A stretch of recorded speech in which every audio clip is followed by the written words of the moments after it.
Preparación y análisis de muestra de aguas. Estudiantes: Orlando Velázquez, Steven Alexander, Jennifer Niño, Juan Carlos Santamaría. Tutor: María Yolanda Páez, Universidad Nacional Abierta y de Distancia, UNAD, Escuela de Ciencias Agrícolas, Pecuarias y de Medio Ambiente, Tecnología en Saneamiento Ambiental, mayo 2016. Las actividades que se presentan a continuación se fundamentan en el desarrollo de las competencias que como estudiantes adquirimos en la relación de trabajo con muestras de agua y su respectivo análisis físico-químico. El documento puede dar cuenta de que se lograron características de las diferentes fuentes hídricas y emitir conceptos sobre su estado, calidad y riesgos que pueden ocasionar a la salud humana y ecosistémica en diferentes contextos, teniendo en cuenta la normatividad legal vigente. De acuerdo a lo anterior, el desarrollo de las actividades propuestas en el curso nos facilita el componente investigativo y del aprendizaje basado en proyectos, en aras de adquirir competencias básicas y disciplinares para nuestra formación como tecnólogos en saneamiento ambiental. Objetivo general: presentar el desarrollo del trabajo relacionado con el reconocimiento de la calidad de nuestras aguas en fuentes hídricas superficiales, donde se verifican las competencias adquiridas por el grupo colaborativo. Objetivos específicos: consultar información referente a los protocolos, normas de seguridad, calibración de equipos, entre otros relacionados con el desarrollo adecuado de componente práctico, especialmente para el manejo de reactivos y vertimientos. Revisar el proceso de muestreo de aguas en fuentes hídricas superficiales con sus características y elementos a tener en cuenta para el registro de datos en un desarrollo práctico. Analizar la calidad de nuestras aguas, así como la evaluación y comparación de registros relacionados con la normatividad vigente. El presente es el decálogo de normas de conducta en el laboratorio. 1. Consultar las etiquetas y fichas de seguridad de los productos. Conocer la ruta de evacuación, elementos de seguridad, primeros auxilios y planes de emergencias antes de cualquier eventualidad. 2. No se debe comer, beber o fumar en la sala de laboratorio. 3. La zona de trabajo debe permanecer libre y despejada. En ella solo deben permanecer los materiales que se están usando. 4. Evitar la utilización de anillos y brazaletes. Es necesario utilizar ropa cómoda y calzado que cubra la mayor parte del cuerpo. 5. Se debe utilizar el material de protección adecuado y usarlo correctamente para cada tarea. Disponer de batas, gafas y guantes. En algunos casos se puede requerir el uso de delantales, mandiles, máscaras o pantallas de protección. 6. Se ha de revisar el material de vidrio que se utiliza en el laboratorio. Las piezas que presentan grietas deben desecharse y no deben calentarse las piezas que han recibido algún golpe. 7. Se debe extraer únicamente la cantidad de producto necesario para trabajar. No hay que devolver el producto sobrante al envase original. 8. En el almacenamiento de productos químicos hay que evitar la proximidad de las sustancias y preparaciones incompatibles, separando las sustancias inertes o distanciándolas entre sí. Fuera de los armarios no hay que guardar envases por encima de las alturas de la cabeza ni en las zonas de paso. 9. Los residuos generados en el laboratorio deben neutralizarse de manera adecuada antes de su eliminación o depositarse en los lugares establecidos para ello. 10. En caso de sufrir accidentes producidos por productos químicos, hay que seguir las recomendaciones de seguridad indicadas en la etiqueta y fichas de seguridad del producto. A continuación, presentamos el equipo de seguridad de los elementos que se deben tener de protección personal para el laboratorio. Batas o delantales de laboratorio.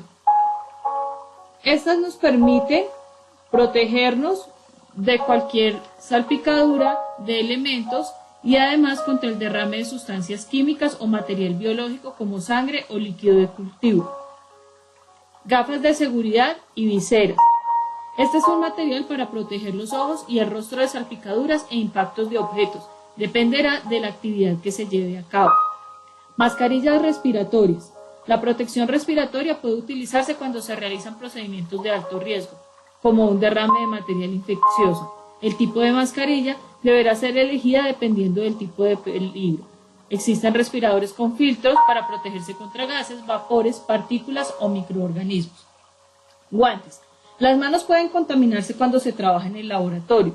También son vulnerables a las heridas producidas por objetos cortopunzantes y por ello existen diferentes tipos de guantes, látex, vinilo o nitrilo.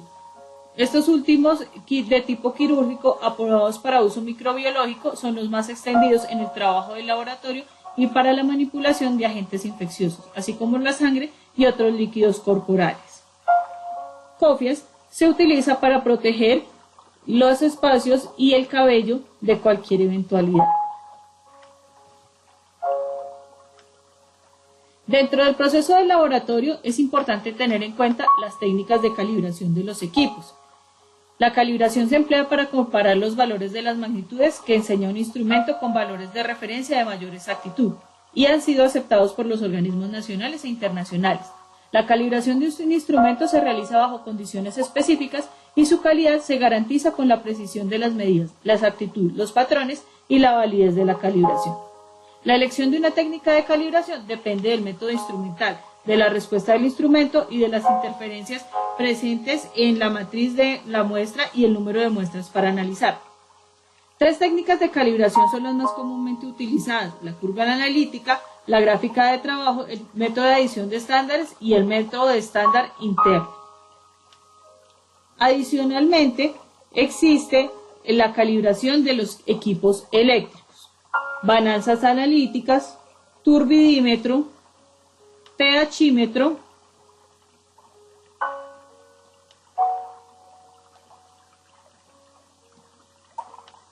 también tenemos dentro del ejercicio de calibración de equipos lo relacionado con el material volumétrico. El material volumétrico de vidrio se calibra o se controla la exactitud de su calibración pesando una cantidad de agua pura contenida o emitida a una temperatura dada y calculándolo el volumen a partir de la masa. Es importante tener en cuenta que para obtener el volumen de un recipiente a partir de la masa de agua contenida es importante revisar la densidad, el volumen y las características de la sustancia. Decálogo sobre manejo de reactivos y vertimiento de líquidos. 1. Usar los elementos de protección personal de acuerdo a la etiqueta de los reactivos. 2. Almacenar de forma adecuada los reactivos de acuerdo a su especificación y realizar la separación adecuada de los reactivos: sales, óxidos, ácidos, bases. 3. Neutralizar los compuestos que por sus características, al ser derramados o desechados, generen afectuosidad al medio ambiente. 4.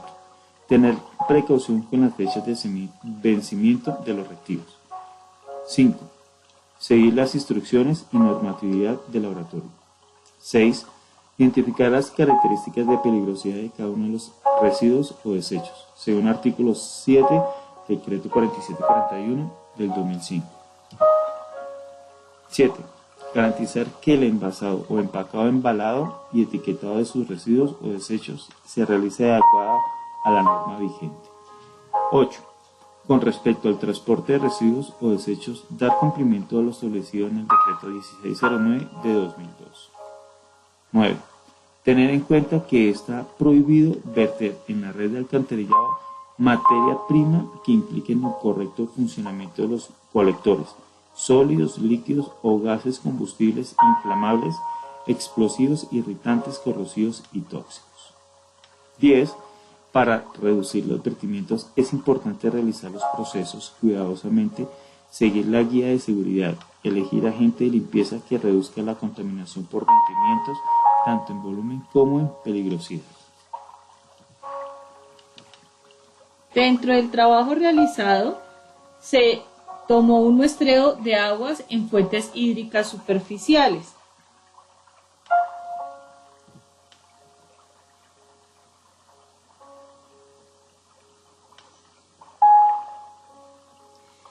Con respecto al efluente muestrado, es necesario aclarar que la muestra para analizar fue el resultado de una muestra compuesta de aguas superficiales correspondientes a Caño Grande en Villavicencio Meta, al río Cuja en Pasca, Cundinamarca, y a Quebrada Blanca en San Raimundo, Granada. Se utilizaron diferentes materiales y métodos. Dentro de los materiales utilizados en el laboratorio están las buretas, el agitador, las pipetas, el matraz y dentro de los materiales de protección, batas de manga larga y guantes. Los procedimientos y métodos utilizados tuvieron que ver con la toma del pH, la toma de la conductividad, el análisis de laboratorio de dureza total, el análisis de alcalinidad total, el análisis de nitrato y el análisis de hierro.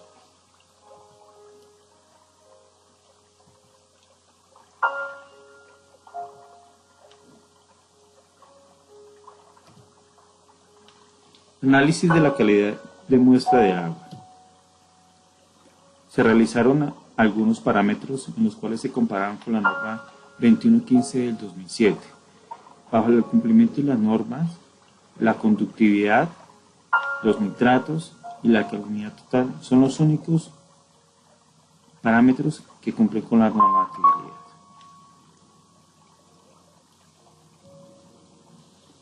Luego del análisis de agua superficial realizado en el laboratorio para averiguar sus propiedades físicas y químicas, podemos decir que existe una relación directa entre las características de esta y los lugares donde se recogieron, ya que eran fuentes de agua naturales y no de vertimientos como los que encontramos en las zonas urbanas. Además, el reconocimiento de factores como el pH indicaron que es un agua para usos de riego o industriales o para ser potabilizada, y asimismo lo confirma el color que fue medido en UPTC, unidades de platino cobalto, lo cual nos dice que se presentan contaminantes que le generan dicho color. Se puede deducir que el agua allí analizada presenta las características de una de la clase 2, que según la norma de Colombia dice que son destinadas al riego de hortalizas o plantas frutícolas u otros cultivos destinados al consumo humano en su forma natural, y también agua destinadas a recreación por tanto directo en el cuerpo humano, lo cual indica que es un agua sana con un porcentaje regular en sus contaminantes, y se puede decir que los análisis recomiendan estos usos para los afluentes analizados. Como conclusiones y recomendaciones del trabajo desarrollado, podemos decir que esta fase de preparación y análisis de muestras se deben tener y mantener ciertos parámetros, así como en el espacio en que nos encontremos, los materiales que se vayan a utilizar y las muestras de agua disponibles para realizar un excelente trabajo. Es importante saber utilizar los componentes que manejamos adicionales para esto, no causen efectos secundarios en las muestras de agua ni en el sitio donde nos encontremos. Si no tenemos un buen control en lo que hacemos en cuanto a los procedimientos que nos explican, podemos generar contaminación y destruir lo que sería nuestro trabajo final. Dentro del manejo de la normatividad y disposición de los decálogos de laboratorio, es importante que se conviertan en una herramienta esencial para garantizar la calidad y la protección de los que manipulamos los procesos de laboratorio. Agradecemos su atención en la presente